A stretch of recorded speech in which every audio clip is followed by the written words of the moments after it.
instrumental in the success so far of the day. There's a very healthy smattering of students, and I think students could be forgiven for having other things on their minds than pensions when they're 18 or 19 or 20 years of age. They've got their own enormous battles over the future of higher education, the funding of higher education, and the draconian impact that the fees that they're likely to be paying next year are going to have on them. So I think it's marvellous that they come out to support us. And of course our struggle is their struggle, because they one day will be pensioners. And on the pension issue, as it happens, I taught last week in an economics class pensions, and I just want to give you some data. Firstly, comparing various countries, pensions for somebody earning average earnings in various countries. In France, you get 95% of your average earnings as a pensioner. In Italy, 82%. In Germany, 72%. Even in America, hardly the heart of welfare capitalism, you get 55%. In Britain, you get 34%. Piddling pensions. Second piece of data. What will that impact in the future years be of those sorts of pensions as a proportion of national income? It's projected that in 2050, France will be spending 15% of national income on pensions. Germany 17, Italy 20, Britain 4% of its national income will go on pensions. We don't have a pensions crisis in this country, nor do we have a public sector pensions crisis. The government's own report, the Hudson report, showed that pensions in the public sector are declining as a proportion of national income.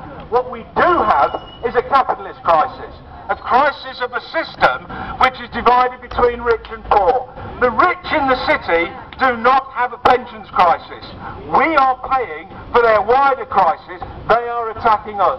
I saw in yesterday's Guardian the bonus pot of city bonuses for Christmas will only be 4.2 billion this year, down from a paltry 6 billion last year. Oh diddums. That's the sort of money that is available in the system, but they want to take from us. So it's a basic crisis of the system. We also face a crisis of public sector pay, and that should be the next strand of our battle. Our union leaders must take up the question of pay. In my own union, the last 5 or 6 years' pay deals have been these: 0.5%, 0.4, 0.2, this year pay freeze, next year 1%, and the year after that 1%, according to George Osborne yesterday. In total, we are likely to have received increases in pay of 5 or 6% spread over 6 years in a period of rising unemployment. This is the most savage cut in living standards in real terms for generations. Brendan Barber said yesterday, people's living standards will have fallen by 16% in 5 years. I reckon it's more like 20 or 25%. These are savage cuts, we paying for their crisis. What's the Labour Party saying about this? Ed Miliband talks about the squeezed middle. He's only concerned about the middle. This seems to be the start and finish of our leadership's strategy. There isn't a strategy. They say nothing. Where's he going to talk about, and I've tried very hard to avoid this phrase, when is he going to talk about the squeezed bottom?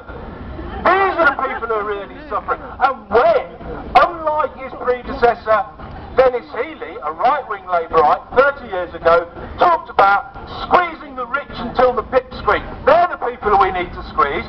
Don't keep bleating on about the squeezed middle. Fight back. This is the start of the fight. It's a fantastic day. We're now going to march up there, but this is the beginning of something and not the end. Thanks very much.